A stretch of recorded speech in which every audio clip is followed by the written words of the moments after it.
Welcome back to another episode of Cubtalk, everybody. We have a very special guest here with Dean Archer. Dean Archer, if you want to share a little bit about yourself and your position here at Baylor. Sure. So I'm Jeffrey Archer. I am the Dean of University Libraries, Museums, and the Press. I came here only as a Dean of Libraries, and last summer they added Mayborn Museum and the University Press to my area. I came here in June of the pandemic in 2020. So that was my exposure to Baylor and campus. And it'll make sense in a moment where we're talking about other areas. I think I was primed to do a little bit of work in Native American relations in Baylor, in that I grew up in Illinois, was at University of Chicago for 21 years. But then I went as Associate Dean of Libraries at McGill in Montreal, Quebec. And it was a different environment, and in some cases very eye-opening on Native American, or in their native and indigenous peoples, and provincial as well as national relations in Canada. So you bring that sort of experience or flavor into my current work here. Yeah, it seems like a very rich and interesting experience you've had before coming to Baylor. So thank you for sharing that. My first question I have for you is, where's home for you? I know you covered a little about Illinois, but how was it like growing up in Illinois? I actually grew up about 2 hours south of Chicago. Usually anyone that lives in the Chicago area, if you're south of I-80, they consider you being from downstate. I mean, the state's as long, Illinois is almost as long as Texas is wide. Mm-hmm. So it's a long state, but mostly rural. Surrounded by soybean and cornfields. But I did grow up 30 minutes from Champaign-Urbana, which is the home of the University of Illinois. So I ended up going to school close to home, and I worked 50 to 60 hours a week as an undergrad, half of that time in the library, and I just saw the sort of environment that the librarians were working in, and it just so happens at the time, and I think they're still pretty close to the same ranking, the Illinois Library Science program is usually number one in the nation. So I just happened to get my master's at one of the best programs in the state, and that allowed me then to get my jobs later on. Yeah, I mean, that's perfect timing. It worked out for me really well. So obviously having those experiences with libraries, what would you share to the viewers? Because I know we have a lot of university libraries here, and I feel like there's some students don't necessarily realize all the resources that are in the libraries, and I think it's a very overlooked area, especially when it comes to students looking for information and things like that. How would you what advice would you give them? My primary advice is go to the webpage first. It talks about our spaces and where there are certain collections, but the majority of our new information is online, and that in and of itself can be completely overwhelming. Mm-hmm. When I first started librarianship in the 1992 area, we didn't even have online databases. They were just starting CD-ROM towers, and you would search maybe 4 or 5 of those. Yeah. And I'm a business librarian for training, and even when I started being a business librarian at University of Chicago, maybe we had 10 or 15 databases. Mm-hmm. Now there's probably 30 or 40. How do you even choose which database? Yeah. So I'd like to steer people to start the library's homepage even before you do any searching. Change the search box to research guides, and pick the guide for your discipline, whether it's finance, English, political science. At that point, you're going to get a guide that a librarian that focuses on that, serving that department and that discipline. They give you the view of the world. What's the ecosystem like? So what's your major currently? I'm currently sociology. So there is a sociology LibGuide. You go to that LibGuide, it tells you how to search the catalog. It also tells you which databases, but it tells you which databases you go for certain types of research. So it gives you sort of the landscape, and even what are some extra things in that discipline that you need to connect to. So if you were in economics, it not only would be, here's where you search for journal articles, but it would also then link you to the financial databases. So I think that the research guides are the way to go. And then as you explore and you understand the context of your discipline of sociology, the minute you hit a roadblock, you know who the librarian is that's serving sociology, and you just shoot that librarian an email, and they'll point you in the right connection, right direction. And if you need even more assistance, they'll set up an appointment with you. You can do it online, or you can come to their office. So I think that's a better starting place than just starting at the library website and just hammering away. Or we have a database of databases, but it is a database of databases. So you sort of need to know what to search for. And some of our databases have names that don't even let you know what it's about. Yeah. I think it's definitely one of the most kind of intimidating things, but I think it's such a great resource that a lot of people underutilize just because they get intimidated. So like, thank you for sharing the starting steps. So for everyone listening, they know at least where to start. If that makes sense. Well, absolutely. I think the other aspect of it is, when I think about my work, I feel like I'm stewarding. This isn't my library. This is Baylor's library. This is Baylor's library collection. This is Baylor's online resources. And more specifically, as a student, these are your resources. Mm-hmm. I mean, this is your tuition dollars at work. How these databases are expensive. The books are expensive. The ebooks are expensive. And depending on your discipline, there's going to be stuff that's in the stacks or even special collections that are books that are meant to be open, but we need to find ways to make you aware of that, and so that you can integrate it into your classwork. Yeah. Thank you for all the great information, Dean Archer. I guess my second question is just can you go more in depth on the relationships you have here with the indigenous people, with the land acknowledgement, things like that sort? I think it's important to set a context. So there was amazing work done as part of the Commission on Historic Representation on campus. As we know that focused more on our founders and relationships to slavery. Mm-hmm. But that didn't cover a broader history of that we're on lands of which indigenous peoples were here for thousands of years.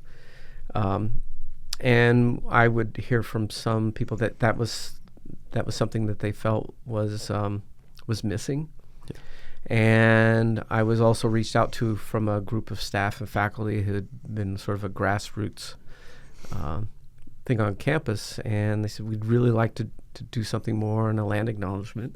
And just working with the provost and the president, we asked that group to sort of do the research and write up a history on the history at least of indigenous, not only in Waco, but in Independence where Baylor was found. So that gave us a starting point. It even helped identify what were what would have been probably the major indigenous peoples in the two areas.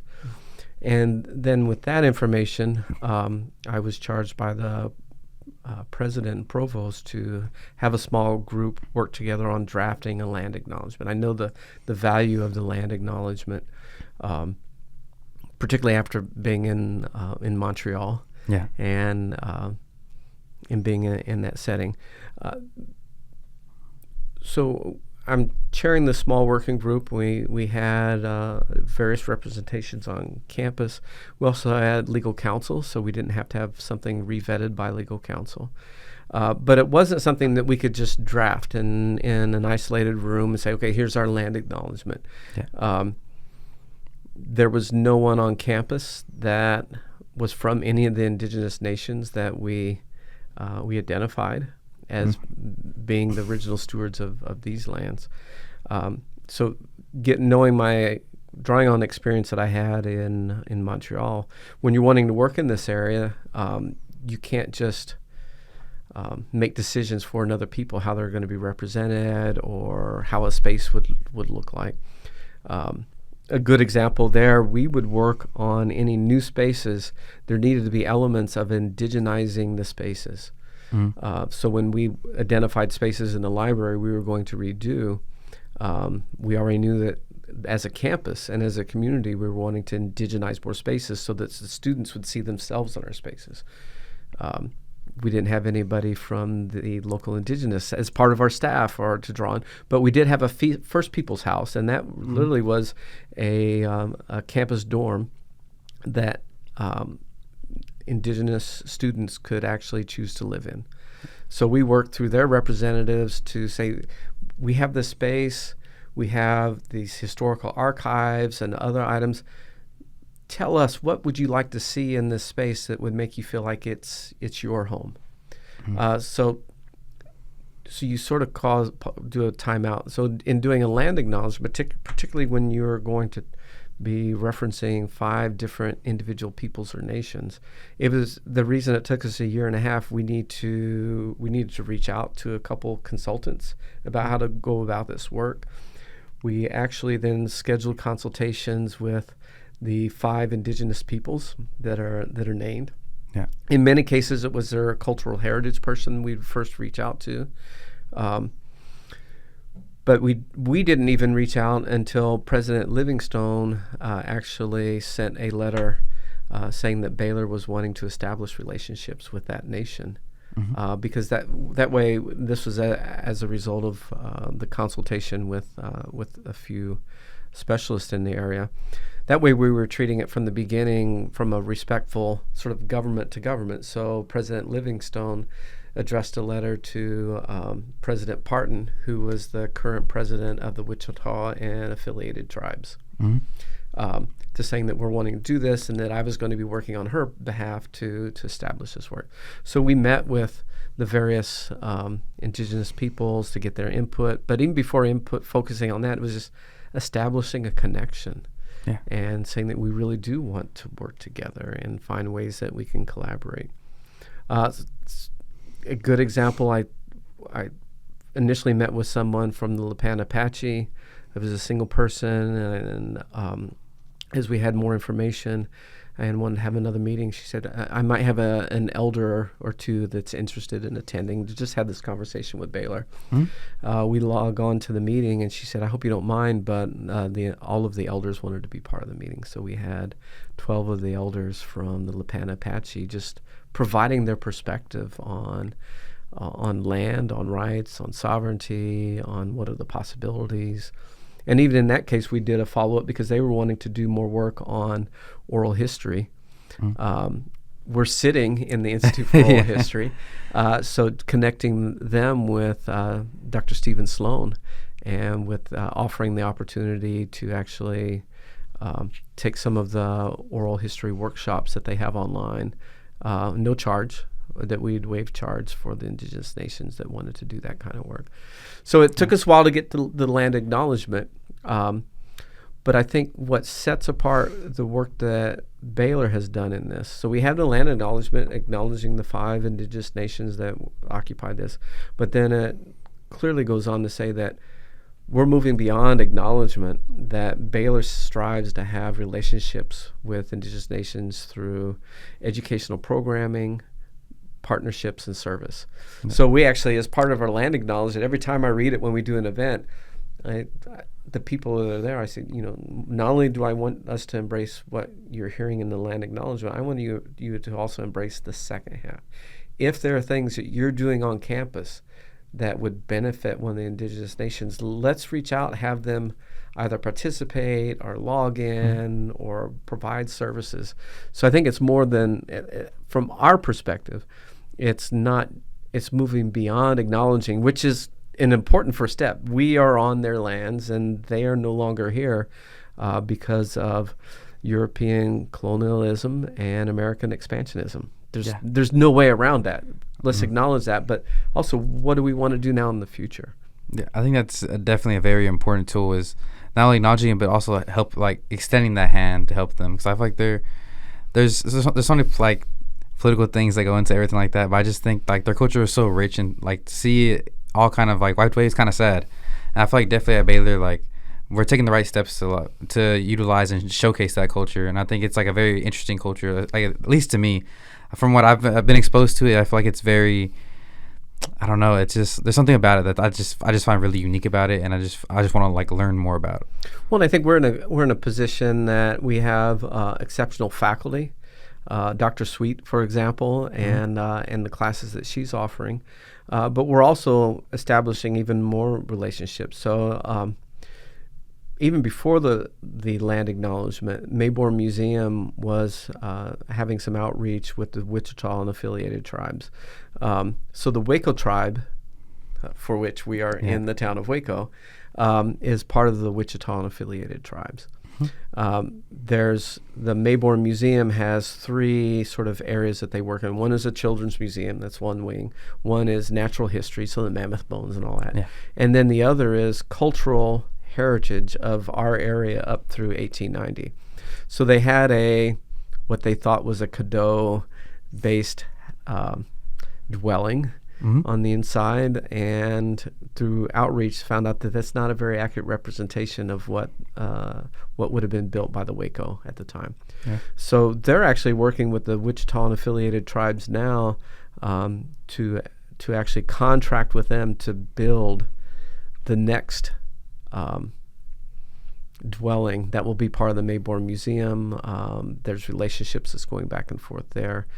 So I feel like there's going to be some really good synergy between the Mayborn Museum and the Wichita and affiliated tribes. Yeah, it sounds like it's the beginning of like a very beneficial relationship to both parties, and that's honestly really exciting to hear, because I just feel like, I don't know, I'm excited to see what they come up with and like what they share of a part of their culture. Well, and I think the other piece to that, how can we have relationships unless you're willing to spend time? That is very true. So I think at some point the President Martin and one of his higher business people in the Tonkawa tribe were coming through the area and reached out, and we ended up having lunch. And then I had another conversation not too long after that. And I said, at some point I should really come visit you, because unless we know more about each other, I won't know how we can best connect. Yeah. And he said, well, then you need to be here 2 months from now on June such and such to June such and such for our annual powwow. I said, oh man, that's at the same time as my professional conference. I said, but we have decided to lean into this. And so I said, absolutely, I respect, I can make it happen. So he invited me up, and I went to their powwow, and it was just an amazing 3 days, fully embraced. And you got to just sort of, between eating the food and traditional dances and the various rites that we're going through. The thing that really impressed me, having done Army as well, is the Tonkawa's just historic service to the U.S. military and their own memorial. And they even had one day set aside for celebrating the Tonkawa veterans. So I mean, it was just it was just amazing to just also be fully embraced. I was staying at the hotel and was interacting with the people next to me, and they found out, I said, I'm from Baylor, and they said, well, why are you here for a few days? And I'm wanting to just come and observe and just interact with people so that we learn more. If we're going to be in partnership, or how we just need to learn more. And they said, well, these are parts of our family. You'll see us over there, and you're just going to be with us the whole time. So I had all my lunches and dinner with them, and one of the special things that I got to observe is that the children can't participate in the round, in the circle of the powwow, until they have their indigenous name. So I saw the great-grandmother after a lunch setting pull all of the children that were of the right age, and she named each and every one of them their indigenous name, and then from that point on they were actually able to participate in the powwow. So to sort of witness a rich cultural heritage that's alive. These aren't things that are just in the books. I just think it was magical, and I just felt really honored to be able to witness those. It sounds like something you don't get to see unless you're behind the scenes. It sounds like a very special moment, especially with I know I've heard of powwows. I've never actually seen one in person, and I know Ms. Beverly. She tells us stories about how there used to be powwows at Baylor's campus, and now there's kind of not. They're trying to rebuild that back, but it's just hard to have that bring that presence back. It's nice to hear that we're actively working on trying to get them over here, because I do like in the future I would hope to see like them come and demonstrate what their culture is, just like how we advocate for Black History Month and Hispanic Heritage Month and Asian History Month. I do hope that one day we get to the point where we can have these workshops for Native American Heritage Month and to really showcase this vibrant culture that you're explaining to me that you've got to see and witness. Well, and I think maybe not by the time you graduate, but I think just over time we're going to see more presence of particularly the Wichita and affiliated tribes in the area. I think it was in the middle of November, they actually had their business meeting retreat. The people who oversee all of the various businesses of the Wichita and affiliated tribe, they did a retreat here in Waco. Again, the idea, what is it that they can do, not only where they're currently located, but what can they do to reconnect with where their traditional home is. So I think that there's going to be, they're looking at ways also with Creative Waco and Fiona Bond. She's been working with them. Just again, over time, I think that we'll see more activities here, and just the continued work in the Mayborn Museum. Yeah. I think with them continuing to work with the Wichita, and as they redo one of their exhibits, that will have a much more authentic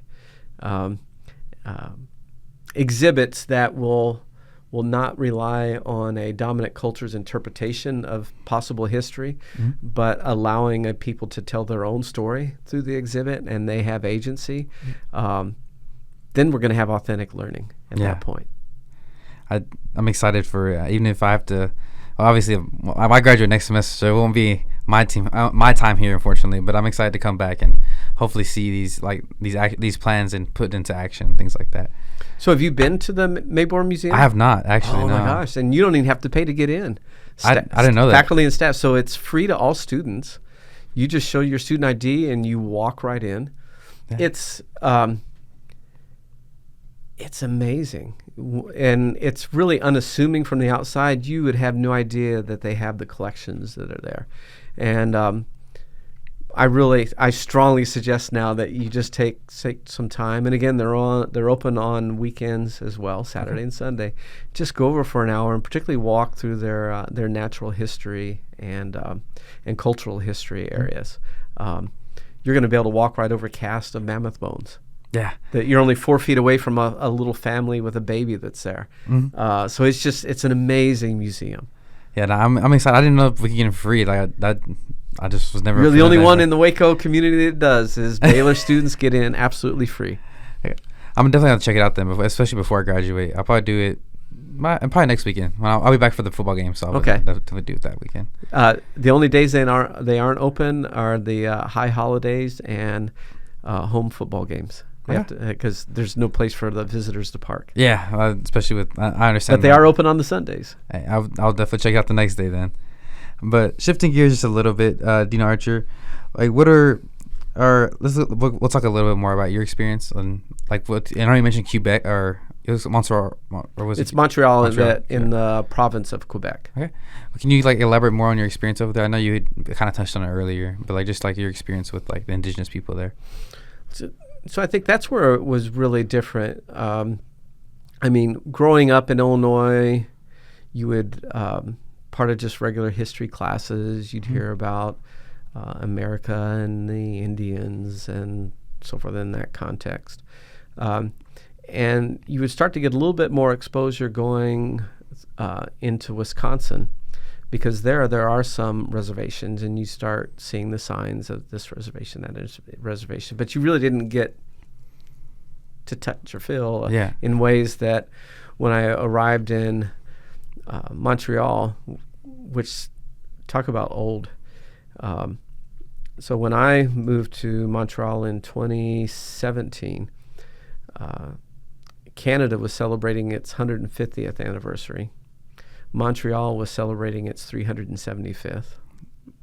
I can't remember the name of the indigenous nation that literally was across the river. So Montreal, if you're not aware, is actually an island in the middle of the St. Lawrence Seaway. I was not aware of that. Yeah. So the only way you can get to Montreal is you fly in, or you're driving and you have to cross bridges. So there are bridges everywhere that take you to the mainland out of the north or south.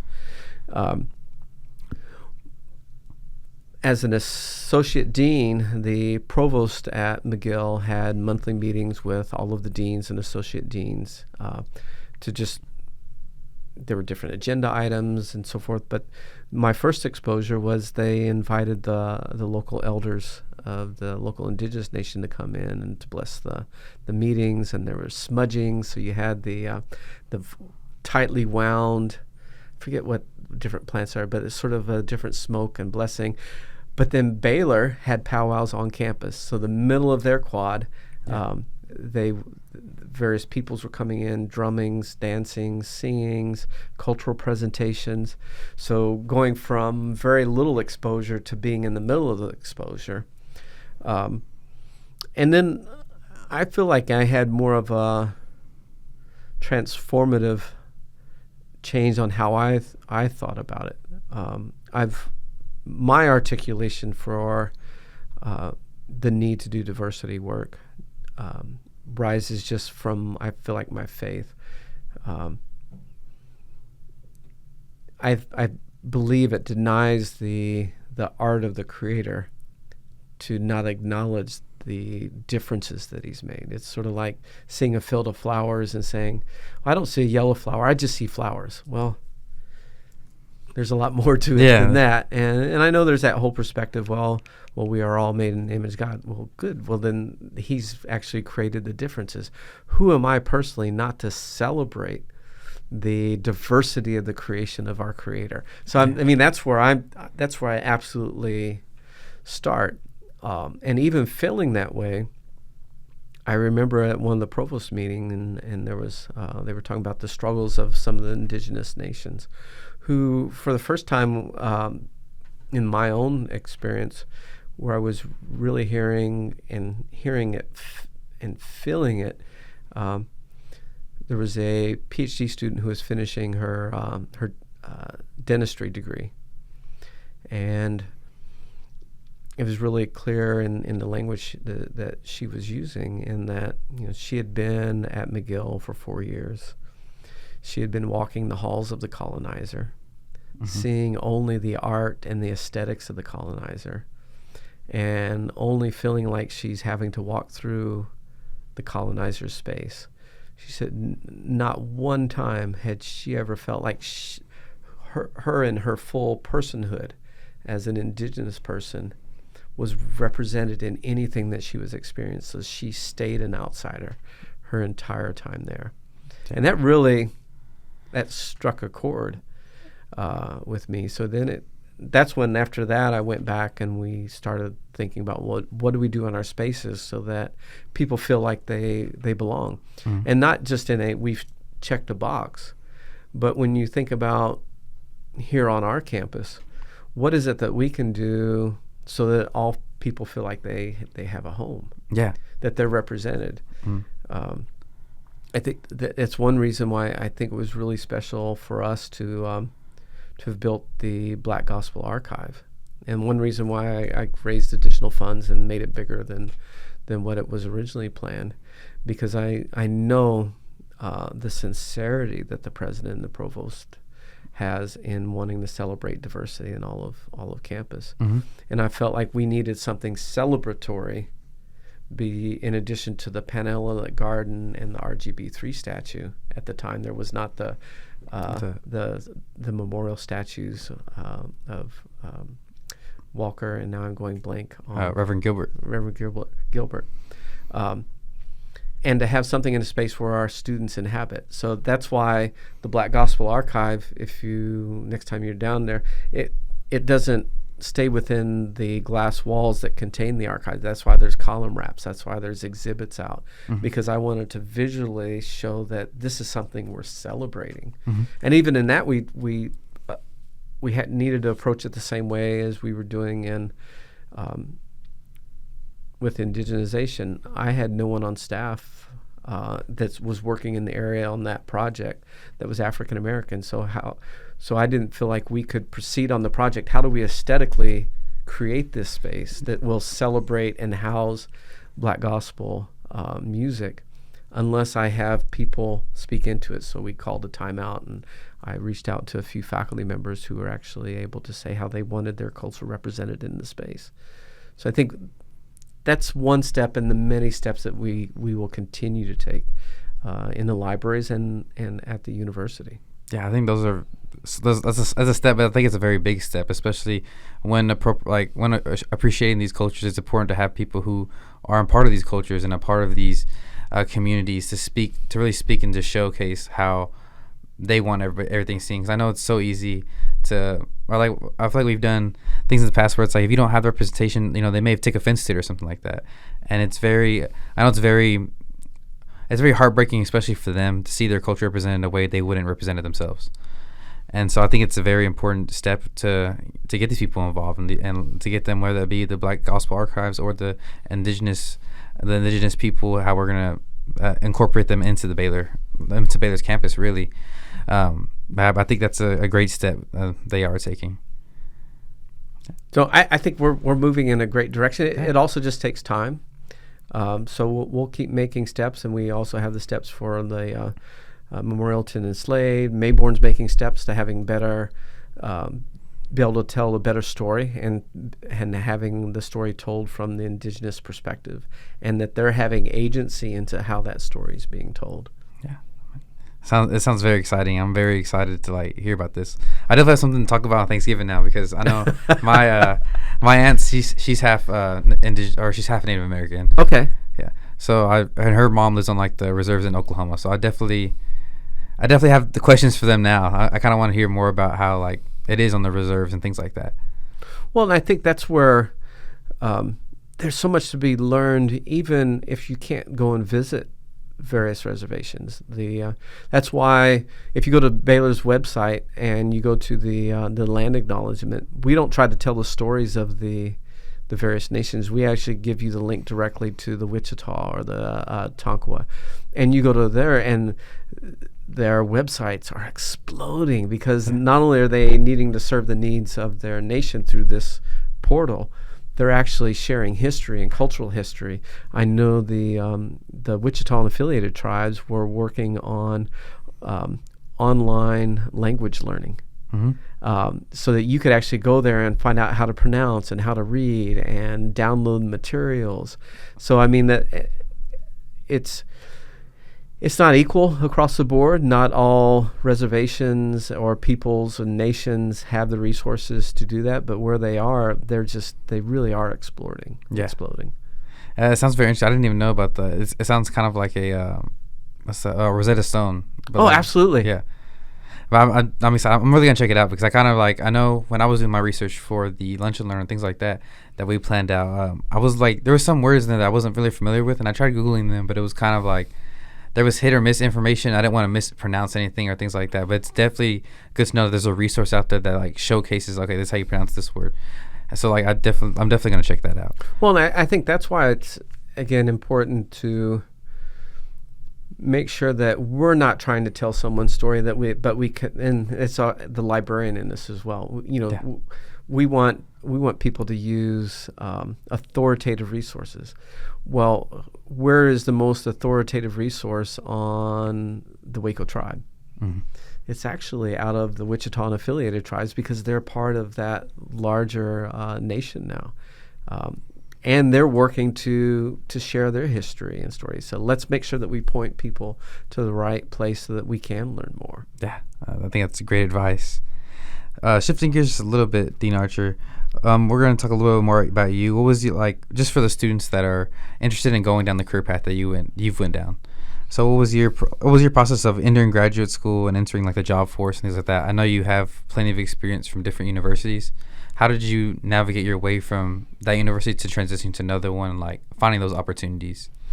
Well, it does go back to working as a student worker in the library at University of Illinois, and working there long enough to get to know the librarians, and for them to be able to share their professional sort of life and story and what was their work like.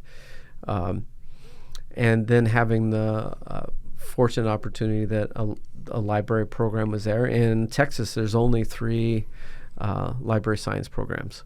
Yeah. And that's at UNT, at Texas Women's, and at UT Austin.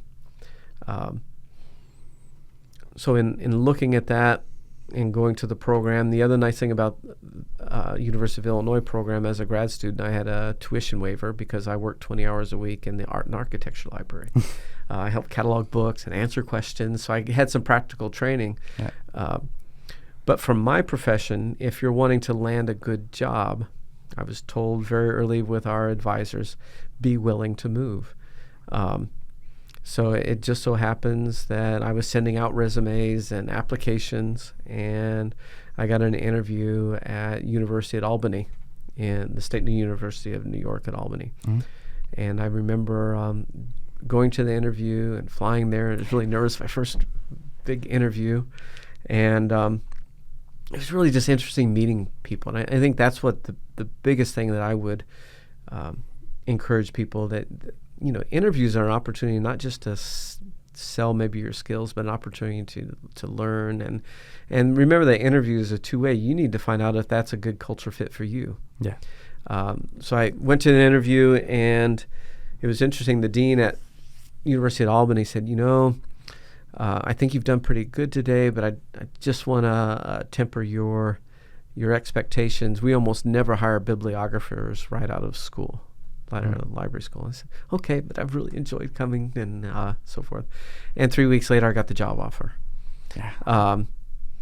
And I was there for 3 years, and then University of Chicago for 21. And I would say that while I was really successful at Chicago, I had pushed against all the boundaries of my position, and there was really nothing more for me to do in that position. And in academic libraries, very seldom, in prominent ones, R1 types of institutions, very seldom does someone work their way up the ranks. Yeah. If you're wanting a leadership position, you really need to look elsewhere. Mm-hmm. And that's how I ended up applying for the position at McGill. It was actually a business librarian who was at McGill said that you've been at Chicago for quite a long time. You're pretty adventurous outside of work, and you're playing it pretty safe. Just continue to do what you do. Come apply, and I think we'll really stretch your experiences, and they did. Mm-hmm. So I think it's, once you get comfortable, that might be the time to start looking. Yeah, it's I've heard that a lot. Like they say, for a lot of staff like that I've reached out to just to give advice on like applying for jobs and things like that, is they always tell me like if you're comfortable, or if you're like comfortable is very close to being what's the word? Complacent. Yes. When you get comfortable, you become complacent, and so that's what the staff has always told me. They're like, if you ever find yourself that you're the biggest fish in the pond, it's time to find a new pond. And so I think it's very interesting. I always love hearing like people's experiences with like the working world, because I know there's so many different paths to take and so many different careers and opportunities that kind of just develop and you don't really see them coming. And it's kind of just one of those things that's like a leap of faith that it's always inspiring to hear like the leap of faith paying out. Oh, absolutely. Well, and there's just so many aspects of jobs that you just don't realize. My background's economics. I'm not a reader. I don't sit around and read books. I'm not interested in reading big books. I have the attention span for articles. Yeah. But what I like to do is to connect people with the research that they're trying to find. And that's sort of like the bread and butter of what we've done. And then over time, just learn to do more administrative kinds of leadership. And I think some of that has just come out of going through ROTC, getting my commission, a quartermaster officer, and the training that Army officers get. It's about, leading and organizing and project planning. And I think that's also made it possible for me to do a lot of the things that I've been able to have the opportunity and exposure to get to do over time. That's great. My next question I have for you is, what advice would you give to a younger version of yourself? Ooh. Depends on how much that younger version is. So I think that there are aspects of well-roundedness that I'm missing. That there's a little bit of envy in my spirit sometimes when it comes to those that are around me that are creative and musical. Seriously, I mean, I think that being able to approach music and art and perform music and art is not only a great outlet. I think brains approach it a little bit differently, and I grew up more in the hard sciences and math, and then athletics. So there was no choir or performance of those things, and I think that's an aspect that I think would have made me more well-rounded. Yeah, I could definitely relate to that. I grew up similar to you, like hard sciences and athletics. That's what I grew up on. My brother, he's very musically gifted, so it's like polar opposites. And when I hear his take on things and like how he can appreciate music and art, I understand the envy, because it's like I wish I had that ear for it. I wish I had that, like, the vision he has when he sees music or like sheet reads, because he's in the marching band. Okay. So he can read, he can look at a sheet of music and in 5 minutes memorize it and play it. So it's just like, and then I'm over here trying to catch a rhythm, and I'm like, I'm still off beat somehow. It's very different, but I definitely understand where you're coming from, like the musical aspect. I feel like there is a part that I'm missing. Like, I don't get to fully appreciate it because I'm not invested into, like, I feel like I didn't put the time when I was younger to invest into music and things like that. Well, and I think even in my work now, in my setting, I'm probably much more linear in how I'm thinking and structured, Army, backwards planning, economics, formulas. So I have a way of approaching things, but I know in order to provide the best solution, for example, for Baylor, I need to have more kinds of thinking than just mine. That's why I really appreciate the colleagues that I have in the library and across campus. And when we're working on strategic issues, it's just not how I want to approach it. I need to get other people's perspectives, because you'll have diversity of thinking, not only from various backgrounds, but even if people have lived in different areas of the world, when they come together, they have different lived experiences. So how they even see a problem will be a little different. And I think that way our decision making and our final products will always be richer, because they're informed by a broader perspective than just the way I'm thinking about something. Absolutely. I feel like the more people you get to pretty much like put into the melting pot, the more like rich it'll be, the more culture, the more diverse it will be. So like a good gumbo. Yeah. So then, things on a little bit lighter note. What superpower would you have and why? Ooh.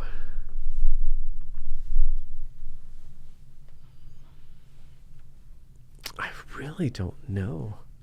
Other than maybe might be nice to be like something that doesn't get hurt. I was hit and run 3 months after moving here. Oh. And I still feel the pain of all of it. I have like 3 titanium plated ribs, and there's just a lot of around that. But it